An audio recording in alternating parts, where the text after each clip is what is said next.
Today, it's a very remarkable day. I'm standing here in the city of Warri. A few days ago, I made a broadcast demanding that the president will draw the agreement of the Samoa agreement. I'm glad that they have taken heed to the demand of Nigerians and will draw that agreement. Now, I want to say, Mr. President, we honor and respect your office as the president of this country. But then we demand from you today, and we as citizens of this country, we want to see the action in the next 1 week. Taking proactive position to end bad governance. You must end it. You must rise to the occasion. That we are tired as citizens of this country watching you, watching the members of your cabinet running down this country. Nigeria is blessed and has more than enough to take care of things. I have traveled by road the past 40 days. Just few days ago, I came by train from Okocha right to Warri. And I saw the plight and the state of Nigeria. The Minister of Works is failing the call and the responsibility you have given to him. So what we are demanding in the next coming days, we want to see a proactive action, or else the 1st of August 2024, we, the citizens of Nigeria, will take the street and go on a peaceful protest demanding that the end of bad governance is enforced in Nigeria. You must, and I'm not saying you may, I say you must end bad governance in the presidency. How can we, in such a situation where we are, for you and the members of the Senate to approve over 15 billion naira for the house of the vice president, when we already have the place where the Prime Minister of Britain lives is a 3-bedroom house, and that down street number 10 has been there. They have their own mansions. But when you come as a servant to the people, you must serve the people. That's why the Prime Minister that suddenly lost his place apologized to the British people for bad governance. We are demanding the judiciary, Chief Judge or Chief Judge of Nigeria, whatever name you are called, we Nigerians are demanding from you. You must act on the judiciary.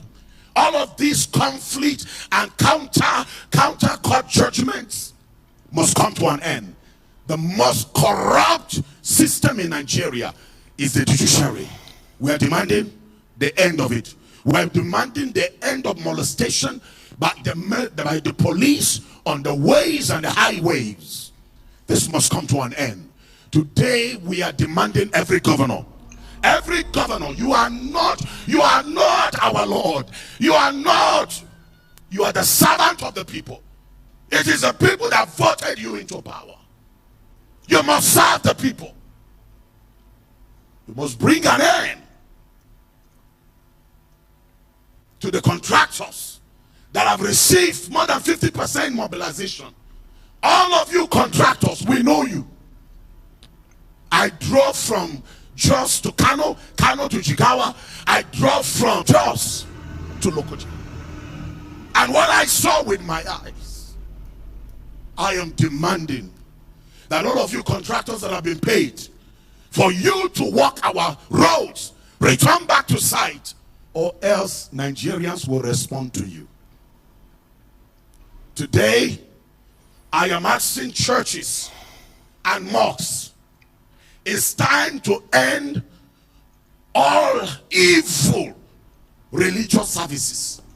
We cannot be living in a nation where people are turning our altars and pulpits in the mosques and in the churches as a place of deception.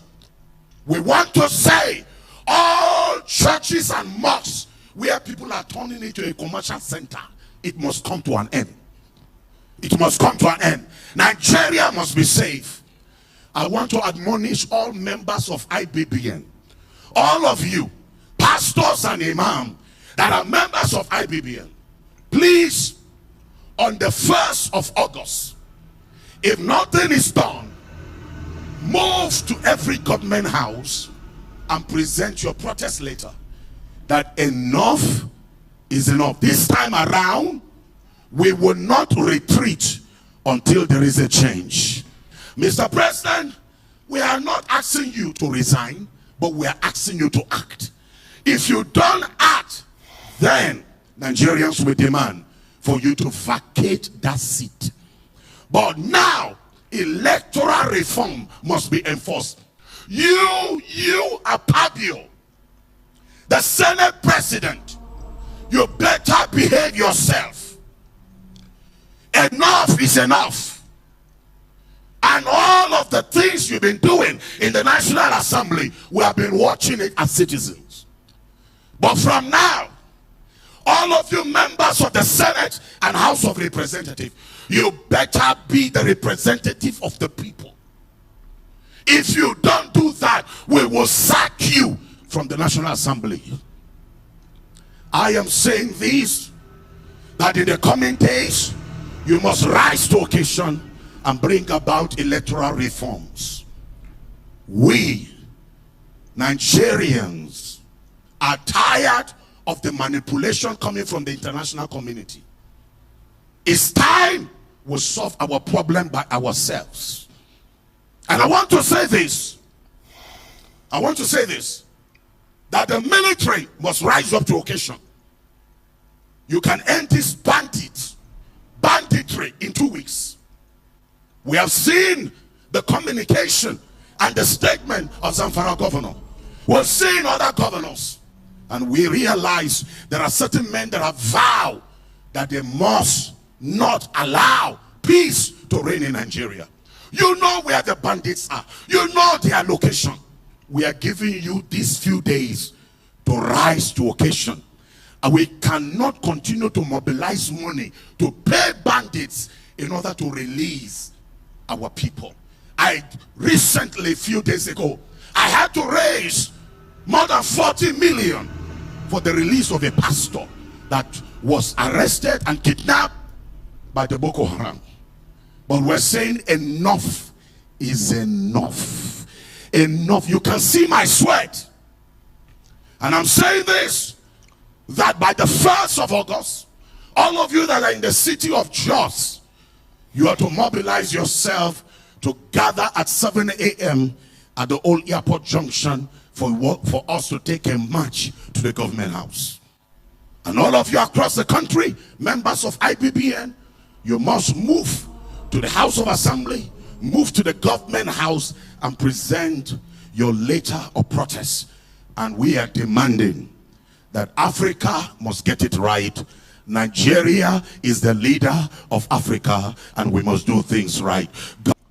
Many of us from the north are famed for cattle keeping.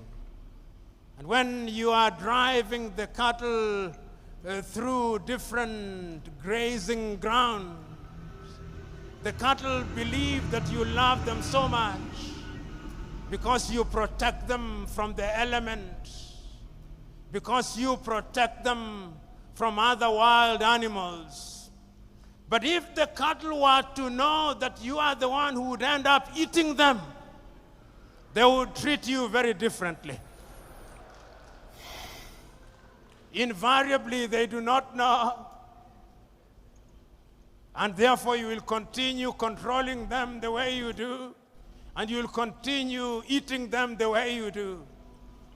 But it's a totally different case when you are leading human beings. They are not like cattle. You may lead them in a particular direction. You may think that you have lulled them into a false sense of security. You may think that you have deadened their minds. But always remember that one day, if you don't do that which is good and right for your fellow men, there is a day of reckoning. There is a day of reckoning, and history has demonstrated that it can come in the twinkling of an eye. History has demonstrated that kings have been toppled. History has demonstrated that presidents have been removed. History has demonstrated that great men have been cut down. History has demonstrated that men can rise when they are misled. History has demonstrated that men are indeed capable of rising up. You know, I always read these words of the American Declaration of Independence because I love them. They apply to humanity. Before America became what it is, they had enlightened men. We hold these truths to be self-evident, that all men are born equal, that they are endowed by their Creator with certain unalienable right, that among those are life, liberty, and the pursuit of happiness. And it is for these reasons that governments are instituted amongst men, and that when those governments fail to perform, it is the duty of those people to rise up and to remove such governments.